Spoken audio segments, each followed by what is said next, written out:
Without the unbiblical teachings of the doctrine of investigative judgment, the Seventh-day Adventists, like so many other religious cults, simply fall by the wayside and is soon forgotten. It remains a bump in religious history, but is soon leveled out by biblical truth, and God moves on. The reason investigative judgment exists within the Seventh-day Adventist organization today is for one reason, because Ellen White put her stamp of approval on the doctrine of investigative judgment. Once she put her stamp of approval on the doctrine, the leaders had no choice then but to teach what Ellen White had taught. I'm not aware of anyone who has actually undertaken a systematic study of investigative judgment and has systematically set out to dismantle the unbiblical doctrine of investigative judgment. Someone may have done it in the past, and maybe even doing it now for all I know. I'm just not aware of anyone who has systematically dismantled investigative judgment. And so I've decided to actually take it from the beginning, this doctrine of investigative judgment, take it from the beginning days with the Millerite movement and carry it through to show a systematic development of this doctrine of investigative judgment, and then along the way totally dismantle it as being an unbiblical doctrine. And I do this for several reasons. One, as I stated first, I don't know of anyone who has undertaken a systematic dismantling of investigative judgment. Two, Seventh-day Adventists are beginning to infiltrate third world countries now. I want this to be out on the internet somewhere. I want them to be able to see what the Seventh-day Adventists teach. They're not going to go and tell them their past histories and the failures and the false predictions of Ellen White, the predictions of the return of Jesus Christ by Ellen White that failed. They're not going to go and say that she's a false prophet. So many of these third world countries now do have access to the internet. And I want them to have the opportunity to at least see something on the internet in some form that shows just how unbiblical the teaching of the Seventh-day Adventists are. And believe me, the third world countries watching my videos now, I know that, and I know they're watching other people's too.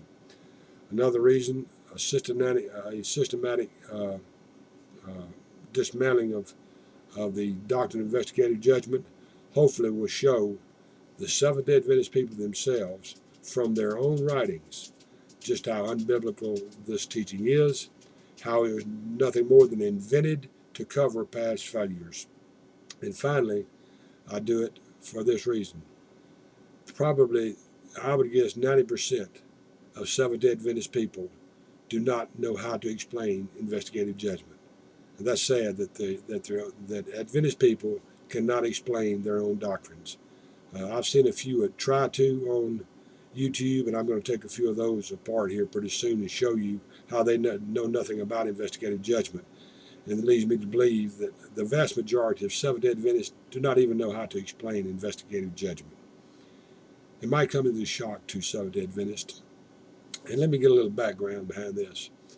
I put a video up not long ago defending kingdom mentality, and a YouTube user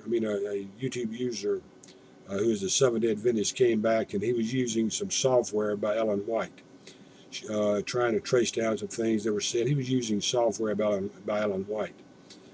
A person came to my video where I had questioned the software, the validity of the software and the accuracy of it. What books were used, what format was used to format this software with, just to get some documentation on the software, which none was ever given. Anyway, this YouTube user came to my video where I was dealing with this and made a statement that he knew what software it was. It was Ellen White software.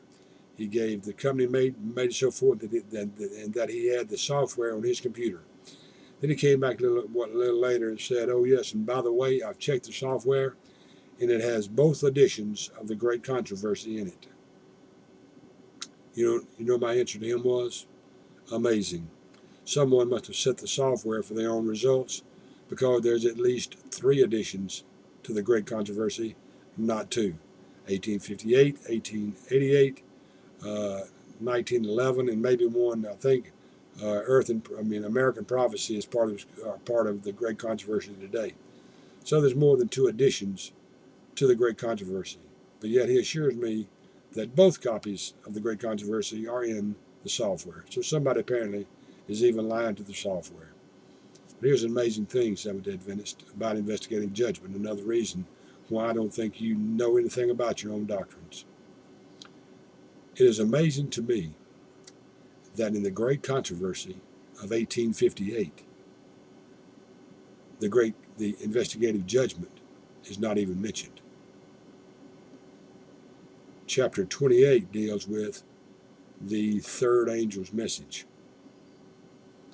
But all of a sudden, in the 1888 version of the great controversy, voila, investigative judgment just appears. And now chapter 28, that was the third angel message, becomes investigative judgment. So it was not in the 1858 edition of the great controversy. So now, be in prayer for me as I dismantle the unbiblical doctrine of investigative judgment.